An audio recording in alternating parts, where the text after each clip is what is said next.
Hello, I'm taking on a challenge to beat every playable Nintendo published game. Welcome to the next episode. The next games are Mahjong and versus Mahjong. In the last video, we talked about Gomoku Narabe Renju, a Japanese exclusive based on a tabletop game. Today, we're looking at another game based on a tabletop game, and it was also a Japanese exclusive and released on the same day as Gomoku. If you're like me, your only exposure to Mahjong is through Mahjong Solitaire, a variation that was often packaged with Windows machines. If you thought playing this version gave you any sort of insight into the actual game of Mahjong, you're in for a surprise. The real game is quite different, and it's actually more similar to Rummy. While Mahjong was a game developed in 19th century China, the game is also very popular in Japan. Japan plays a slightly different variation of the game, often referred to as Riichi Mahjong. You'll also notice I'm including another game with this title, Versus Mahjong. Versus Mahjong was a game for the Nintendo Versus system, an arcade machine that could play multiplayer versions of NES games. The hardware on these machines were heavily based on the Famicom, and different games could be put on each system by swapping out the ROM chip. The games released on this system were essentially ports of Nintendo's NES titles, often receiving minor modifications to fit the arcade format. Because of these variations, I'm treating these games released on the system as separate from their NES counterparts. However, since these games are so similar to the NES versions, I will usually include them with their NES summary videos. Versus Mahjong was actually the second game released on the Versus system. The first was Versus Tennis, so I'll talk a bit more about the Versus system once we get to it.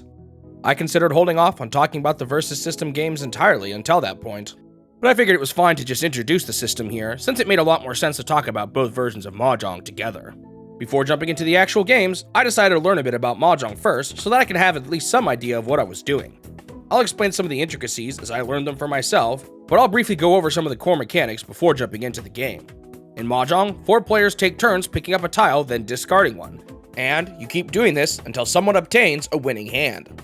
To make this easier to digest, I'm only going to describe the most simple and common type of winning hand, as that's all you really need to know to understand the basics of the game. Generally speaking, a winning hand will contain 4 sets of 3 and a pair. A set of 3 can take one of 2 forms, a pong and a chow. A pong is a set of 3 of the exact same tile, and a chow is a run of 3 from the same suit. I often just call these sets and runs. When considering a run, there are 3 suits, bamboo, dots, and characters, and each of these go from 1 to 9. With most of these, the numbers are obvious, but the character suit has the numbers written in kanji, so I had to use a cheat sheet to help me learn the characters. It also doesn't help that these tiles have such a low pixel count on the NES, so it was pretty hard to tell what some of these were supposed to be. There are also other tiles called the honor tiles, and these can only be used to make sets. There are 4 wind tiles, 1 for each direction, and 3 dragon tiles, the red dragon, the white dragon, and the green dragon. Since these can't be used in a run, these are a bit harder to win with, but under certain conditions, they can give you more points. One final thing to note about the tiles is that there are 4 copies of each tile in the deck. There's one last thing I knew before going into the game.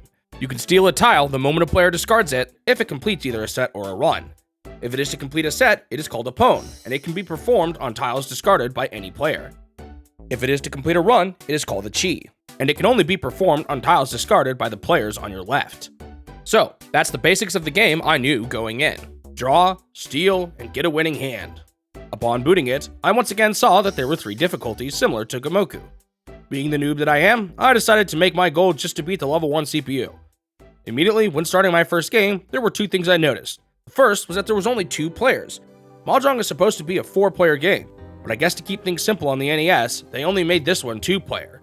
This had some massive side effects that I didn't really understand until later on. The second thing was that there was a ton of information in the center that made no sense to me. What the heck are these 2 arrows? What is this white thing with a plus on it? What on earth does Hanba and Dora mean? Maybe I'll be fine if I just ignore them. After drawing and discarding my first tile, I decided to experiment with the controls to figure out how to steal. I noticed there was a menu I could scroll through that had a few options. Chi and Pone, the 2 stealing moves, were there, but there was also Kan, Reach, and Agari. At this point, I already forgotten what Pone and Chi actually meant, so this menu was totally confusing to me. Great, guess I still have a lot to learn. Well, let's play a bit more until I get to a situation where I can steal. Maybe then I can figure it out. On my first attempt to steal, I pushed the wrong button and accidentally just drew a card. Luckily for me, this turned out to be the exact same tile I was just about to steal. This tile looks pretty ugly, by the way. It's supposed to be a bird, which is the one of bamboo, but it just looks like a garbled mess. It's not the only card to suffer from the NES simplicity. There's a bunch of tiles like this. The round kept going for a while. I was building something up when suddenly the CPU grabbed the white thing from the center and put it next to his tiles. Huh? What does that mean? The game kept going, and eventually both of our discard piles were full. The game ended with the message saying no win. For some reason, he still got a few points out of me though. I didn't realize it at first, but he earned a small number of points for placing that white thing down.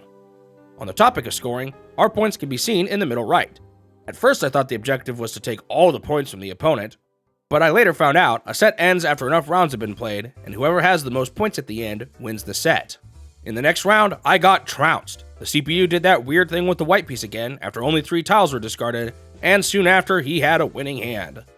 After a victory like this, the score of his hand is tallied up, and whatever his final score is, he takes the points from me. The way of scoring done in Japanese Mahjong is very complicated, and you can see terms here like Han, Yaku, and Fu. Honestly, I still don't totally understand it myself, and at the time, I really didn't understand it. I'll go into some of the details later on as to what some of those terms actually mean. In the next game, I finally realized what button needed to be pushed to do the special moves, and a buzzer will play if it is a move you cannot do.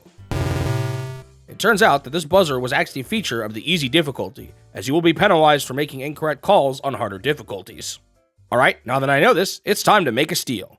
Well, no opportunities to steal came up that round, and I made some pretty dumb plays in this game too. I definitely should have kept this 5 instead of discarding it, since that would have given me a complete run. Guess I still have a long way to go with this one. This round ended with another draw. This is something we're going to see a lot. In normal Mahjong, most tiles in the deck will eventually be dealt, but since I'm only playing with 2 players, less than half of the tiles will even show up in a single round. It was so frustrating when I needed a single tile to show up, but neither of us ever got it, despite there being 4 of them in the deck. Part of the way through the next round, I, for some reason, was able to do the reach option, which put the white piece on my side. I was a little paranoid about what this actually meant, so I decided not to use it, which was kinda dumb of me, as we'll see later on. The CPU himself went for the reach option eventually, but soon after I finally had a chance to steal. I pulled off a chi, finished a run, and felt pretty good about myself. I didn't totally realize what it meant yet, but once you steal, you reveal the run that you made, and my hand is now considered open because of this. Unfortunately, there wasn't enough time left in the game for me to win, and we got a draw when I was only 1 tile away. Bummer. In the next round, I actually had a pretty good starting hand, and I got some pretty good early draws too. I pulled off another steal this game, a pwn this time, and got a set of dragons. At this point, all I needed was a 2 of bamboo, and I would have a winning hand. Luckily for me, I drew exactly what I needed. The game didn't end immediately, and I was a bit confused on how to call a win. I tried using the Agari option, which was indeed the option you used to declare a win, but for some reason, a buzzer played and the painful word "can't" flashed on the screen. What does this mean? How is this not a winning hand? With no idea what was going on, I discarded and kept going. Soon after, I got another winning hand, but once again, I could not win. In disarray, the game ended in a draw. I decided to put the game down and do some research before coming back. The first major thing I learned while I was away was exactly how that reach option worked. While this is occasionally mistranslated to reach, as it was referred to in the version I had, a more accurate pronunciation is Riichi. Riichi is one of the core mechanics that differentiates Japanese Mahjong from other variants, and it is often why the Japanese version of Mahjong is referred to as Riichi Mahjong. Basically, if you haven't stolen any cards and are 1 tile away from victory, you could declare Riichi. Once you've declared Riichi, you cannot change your hand anymore, and you must obtain the final tile you need either by drawing it or stealing it from another player. You wager 1,000 points to declare Riichi, but you will essentially earn more points when you win. Additionally, in the case of a draw, if you are the only one to declare Riichi, you will earn some pity points. Being in Riichi is signified by that white tile piece that kept confusing me before. The other major mechanic had to do with those victory terms I mentioned before, most importantly, the Yaku. A Yaku is a combination of tiles that make your hand more valuable. There are tons of different types of Yakus, such as not having any 1s or 9s in your hand, having a set of dragons, or never stealing once in the entire game. In fact, winning with a Riichi is also a Yaku, and it is apparently the easiest Yaku to earn. There are honestly so many of these Yakus that I didn't even get close to learning them all before my time with the game ended. Each Yaku is worth a certain amount of Hans, which are part of what determine your final score. Here's the real kicker though. In order to declare a winning hand, you must have at least 1 Yaku. For example, in this hand, I could not declare victory because I had no Yakus. Generally speaking, stealing cards and making an open hand restricts the amount of Yakus you can earn, like Riichi for example, so you actually don't want to steal unless you know you can get a Yaku from something else. Looking back at my earlier game, we can see that because I stole, I didn't have any... I had a set of dragons, which counts as a Yaku even if I stole, so why couldn't I win this hand? This actually confused me for quite a while, But eventually, I found out there was another mechanic that was holding me back. Remember that Hamba word on the board? Well, it turns out that if the Hamba number goes up to a certain number, you enter Rianshi mode. Huh? In Rianshi mode, your hand has to be worth at least 2 Hans to be counted as a winning hand. The Dragon Yaku is only worth 1 Han, so in the case of this hand, it was not valuable enough to win despite me having a Yaku. Apparently, this rule isn't completely standard, and the point at which you enter Rianshi may vary depending on how you choose to implement it. So, what makes the Hamba go up? Essentially, whenever a draw happens, the round doesn't actually end, and instead, the Hamba goes up by 1. When someone finally wins, they earn more points based on how high the Hamba is. Curiously, if the dealer wins the hand, this also doesn't actually count as an official end to the round, and it will also cause the Hamba to increase. This causes a huge problem with this variation of the game. In a typical game of Mahjong, there are 4 players, and each will take turns being the dealer. This makes it much less likely for the dealer to win. However, since there are only 2 players in this version, this happens all the time. Additionally, because there are only 2 players, I think draws are more likely to happen too. It wasn't too uncommon in this game for the Hamba to grow big and for the game to enter Rianshi mode. Another confusing aspect of this was that while you only played 3 rounds before a winner is declared, draws and dealer wins don't actually count as the end of a round, so some sets would take forever to end. Honestly, it seems like a pretty big flaw with how they implemented only having 2 players. I feel like they should have removed the dealer winning condition or something to make up for it. Now my thought process for the game has changed. Draw tiles, only steal when necessary, build Yakus, and have a winning hand. There are some other rules that can earn you extra points that I won't bore you with the details, such as Yakus that relate to the current direction of the wind, the Dora giving bonus Hans if you have the same card shown in the center, and Kongs, a type of pawn that contains 4 of the exact same card instead of 3. With all this information known, it was time to get serious. Similar to Gamoku, I figured I might as well keep resetting until I finally won a game. It took me forever, but finally I won a round and it was a pretty decent win too. I earned 6 Hans and took 12,600 points from the CPU. I got another win after this, although it was a super wimpy hand with only 1 Han. Still, the further I can make my lead, the better it would go. Things were looking good. The CPU did manage to win a game, but it was only worth 2 Hans, so I was still soundly in the lead. Finally, I won one final game, and an all too sweet message appeared. Player 1 wins. Nice. It might have taken me an hour and 45 minutes, but finally victory was achieved and the game was complete. Ah, if only it was that simple. See that number 1 on the board? To my dismay, I found out winning 1 game wasn't enough. You had to win 3 rounds in a best of 5 to actually obtain victory. I even stopped here to play some other games since I thought I was done, but after I figured out that there was more, I returned to the game once again. I actually never powered off the game, so I was able to continue where I left off. This may seem bad, but I've already won a set. All I needed to do was win 2 of the next 4 sets and I was golden. Unfortunately, things didn't seem to be going the way I hoped. An hour later and the CPU won sets 2 and 3. Great. Now I have to win both of the last sets to beat the game. Thankfully, in set 4, I had a killer hand that was worth 11 Han. With that, victory was essentially guaranteed, and I won set 4. Come on, only 1 set left. I can do this. Unfortunately, I wasn't able to pull it off. I tried my best, but the CPU won set 5. It was back to square one for me. The worst part is, each session of this game took so long.